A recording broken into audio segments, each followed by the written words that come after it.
जो है जनता दल मालेगांव में से नस्त नाबूद हो गई है। जनता दल मालेगांव से नस्त नाबूद हो गई है। उनका कोई वहाँ अभी कोई सिलक नहीं रहा है। जनता दल अभी जो एक दो लोग जो है वो अपने आप को जनता दल के रूप से अगर कोई बात बोलती है तो ये आवाम को एड़ा बनाने का, चूतिया बनाने का काम कर रही है। बात ऐसी है कि अन्याय किसी भी किस्म का हो, वो नदी के उस पार हो कि इस पार हो, अन्याय के खिलाफ जब कोई नहीं बोलता तो फिर किसी न किसी को खड़ा होना पड़ता। और हम हमेशा गलत काम के खिलाफ बोलते आ रहे हैं और बोलते रहेंगे, क्योंकि ये सारा मामला यहाँ तक कि सपना ठाकरे जो हेल्थ ऑफिसर है उसका ट्रांसफ़र भी इसी से जुड़ी हुई एक कड़ी है। जो वो हेल्थ ऑफिसर कितना काम की, कैसा की, ये सब शहर के सामने है। क्योंकि ये महामारी के पीरियड में कोरोना के सबसे ज़्यादा अगर किसी का अमल दखल या महानगर पालिका का काम काज का रहा तो वो हेल्थ डिपार्टमेंट का रहा और हेल्थ ऑफिसर का रहा।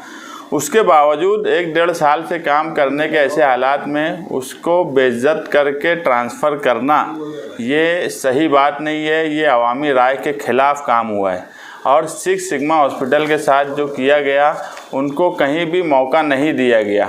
एक व्यक्ति विशेष के दबाव में सारा कामकाज महानगर पालिका के फायर अमले से लेकर हेल्थ डिपार्टमेंट अमले तक ने एक ही दिन में सारी नोटिस, सारे आदेश, सारा कामकाज सब कुछ कर दिया।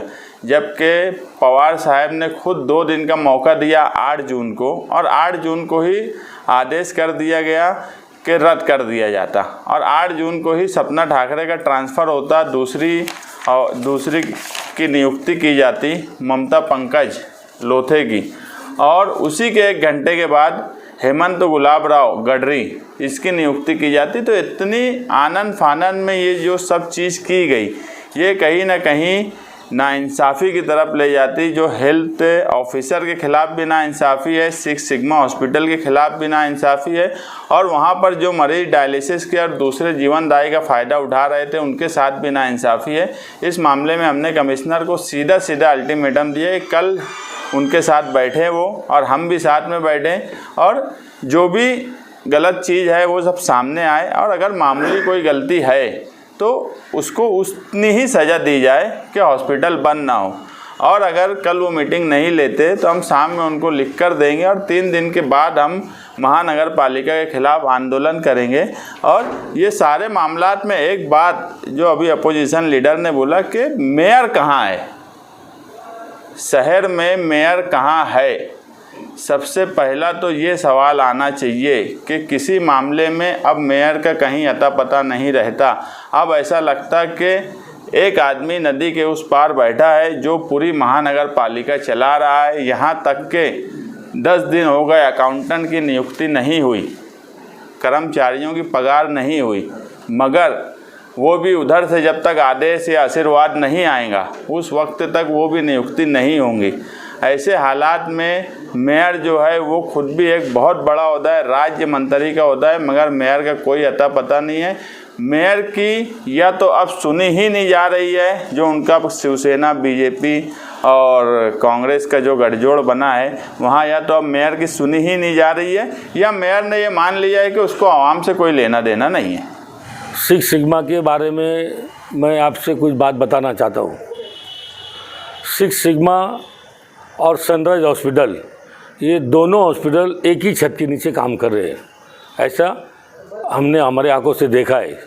और उसके बाद जो 6 सिग्मा के जो डॉक्टर है रमन लाल सुराना, इन्होंने कुछ डुप्लीकेट कागज़ पत्तर बना करके इन्होंने ये हॉस्पिटल चला रहे हैं। इसमें सनराइज हॉस्पिटल है, उसके बाद 6 सिग्मा हॉस्पिटल है। अभी सनराइज हॉस्पिटल जो है ये डॉक्टर मयूर पाटिल इनके नाम से डुप्लीकेट सही लेकर के इन्होंने रजिस्टर किया गया है। दूसरा जो है 6 सिग्मा डॉक्टर अभय पोद्दार करके है, इनके नाम से डुप्लीकेट सही करके इन्होंने रजिस्ट्रेशन किया गया है। जबकि मयूर पाटिल जो है ये MBBS होने के बाद ये जो है वैद्यकीय शिक्षणासाठी ये धुले में गए हुए हैं, वो वहाँ ये MS का शिक्षण ले रहे हैं। उसके बाद डॉक्टर अभय पोद्दार जो है ये शासकीय सेवा में, मतलब दाभाडी रुग्णालय में, ये शासकीय सेवा में ये काम करते। मेरी मालूमात के हिसाब से अगर ये दोनों वहाँ है तो ये हॉस्पिटल चला ही नहीं सकते। जबकि तुम बोलेंगे तो मैं सब कागज़ पत्र आपके पास दे सकता हूँ। ये ऐसे होने के बावजूद इनको महात्मा फुले जीवनदायी योजना का उनको दिया गया था। तो लोगों से, मतलब जो रुग्ण है, जो बीमार है, वो आदमी से ये लोग पैसा भी लेते हैं और उसका इलाज भी लेते हैं। मेरे मालूमात के हिसाब से 2 करोड़ 13 लाख रुपया इन्होंने अनुदान लिया है गवर्नमेंट, महाराष्ट्र गवर्नमेंट की ओर से। और लोगों से भी 2 लाख 13,000, 2,17,000, 2.25 लाख ऐसे लोगों से पैसा भी लिया है। ये सब हमारे सामने आई है। 28 तारीख के दिन दादा साहब भूसे ने इनको फ़ोन करके एक पेशेंट के बारे में उन्होंने बताया कि आपने 80,000 रुपया उसका एडवांस दिया है, 70,000 रुपया मेडिसिन का एडवांस दिया गया है, अब तुमने फिर 1,70,000 रुपया बिल निकाला है। तो मेरी आपसे विनंती है कि ये बिल वगैरह कम करके इसको जान दो। तो फिर भी इन्होंने 50,000 रुपया उनसे ज़्यादा लिया। तो ये बात महाराष्ट्र असेंबली के एग्रीकल्चर मिनिस्टर दादा साहब भूसे ने बताया कि मैं एक आधे घंटे के अंदर मैं हॉस्पिटल पहुंच रहा है, तो रुक जा। फिर वहाँ हॉस्पिटल में जाने के बाद बहुत सारी कागज़ पत्र की मांग की, तो उन्होंने ये सब बताया। तो उनके साथ में छावनी पुलिस स्टेशन के PI वाडिले साहब, प्रवीण वाडिले साहब भी थे। उसके बाद कॉरपोरेशन के आरोग्य अधिकारी ठाकरे मैडम भी थी वहाँ। तो इनके सामने ये जो बताया तो बात बहुत सारी अंदर की बात बाहर निकल आई। आज मालेगांव कॉरपोरेशन में जनता दल की जानिब से कमिश्नर साहब को निवेदन दिया गया, लेटर दिया गया और उससे कहा गया कि सिग्मा हॉस्पिटल के मैनेजमेंट को अपनी बात रखनी ही नहीं दी और उनके ऊपर एक के पीछे एक कानूनी कार्रवाई करती चले गई। तो ये कहीं ना कहीं दबाव और प्रेशर में किया जा रहा है। बिल्कुल दबाव का कोई कारण नहीं है। जो बेकायदेशीर काम करेगा उस पर कार्रवाई होनी चाहिए। जनता दल का ऐसा कहना है कि नदी के उस पार का आदमी या नदी के उस पार के इशारों पर कॉरपोरेशन चल रही है। ऐसा कुछ नहीं है। हम जो है नदी के इस पार और उस पार, हम ऐसा कुछ देखने वाले लोग नहीं है।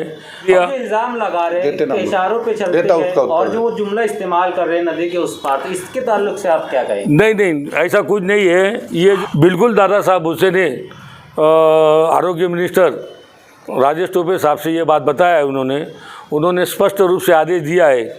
मालेगांव नहीं बल्कि पूरे महाराष्ट्र के अंदर एडिट होना चाहिए कॉरपोरेशन के जरिए, हर एक बिल का एडिट होना चाहिए, ऐसा उन्होंने बताया है। जनता दल का इस मामले में मुखालफत करना आपको क्या लगता है? जिन ये एक सियासी राजकारण चल रहा है। तो हम तुमको कागज़ पत्र देंगे ना। तो आपका क्या बोलना है कि MIM के MLA का ये काम नहीं है? बिल्कुल नहीं है। MIM का गवर्नमेंट से कोई संबंध नहीं है। वो तो अपोजिशन में बैठे हुए हैं। आप अगर इसकी बिल्कुल अंदर तक इसकी जांच अगर करेंगे तो सच क्या है झूठ क्या है आपके सामने आ जाएगा। सिक्स सिग्मा के स्टाफ की तरफ से बोला जा रहा है कि उनके वहाँ जो डायलिसिस होता था अब वो बंद है कार्रवाई की वजह से, तो कई लोगों की जान जाने का खदशा है। इसका जिम्मेदार कौन है? बिल्कुल वो खुद है। 12वीं पास डॉक्टर बन सकता है क्या? मैं बताता आपको, मैं सवाल कर रहा आपको, 12वीं पास डॉक्टर बन सकता है क्या? और ये सुराना 12वीं पास है, ये डायलिसिस का काम करता है, ICU देख रहा है। वहाँ कोई MA डॉक्टर, MD डॉक्टर कोई आता नहीं, कोई जाता नहीं, उनके नाम से सिर्फ बिल फाड़ा जाता है। कुल मिलाकर आपका कहना ये है कि सिक्स सिग्मा में मतलब पूरी तरीके से भ्रष्टाचारी और गैर जिम्मेदारी वाले काम हो रहे हैं। मैंने आपको ही बताया 2 करोड़ 43 लाख रुपए का उन्होंने अनुदान गवर्नमेंट से लिया है और वही पेशेंट से भी पैसा लिया है।